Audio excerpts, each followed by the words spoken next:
New year అందరికీ ఒకేసారి రాదని మీకు తెలుసా? మన భూమి గుండ్రంగా ఉండి తన అక్షం పైన తిరుగుతూ ఉండడం వల్ల ఒకవైపు పగలు ఒకవైపు రాత్రి ఉంటుంది.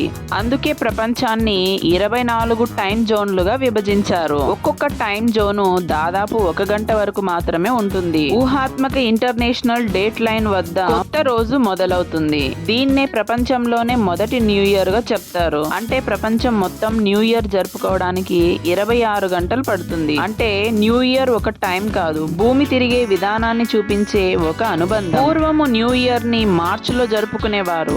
ఆ తర్వాత రోమన్ చక్రవర్తి జూలియస్ సీజర్ అనే క్యాలెండర్ ని రూపొందించి రోమన్ల దేవుడైన జానస్ పేరు మీదుగా జనవరి 1వ తేదీన ప్రపంచం మొత్తం న్యూ ఇయర్ జరుపుకుంటుంది. ఈ రోమన్ల దేవుడు జానస్ కి 2 ముఖాలు ఉంటాయని, ఒకటి గతాన్ని మరొకటి భవిష్యత్తుని సూచిస్తుందని రోమన్ల అభిప్రాయం. ప్రపంచంలోనే మొదటి న్యూ ఇయర్ కిరబాటిలో జరగగా భారత్ లో 8:30 గంట తర్వాత న్యూ ఇయర్ సెలబ్రేషన్ వేడుకలు జరుగుతాయి. వీడియోని లైక్ చేసి న్యూ ఇయర్ పైన మీ ఒపీనియన్ తెలియజేయండి. అలాగే ఇలాంటి మరెంతో ఇన్ఫర్మేషన్ కోసం ఛానల్ ని సబ్స్క్రైబ్ చేసి పెట్టుకోండి.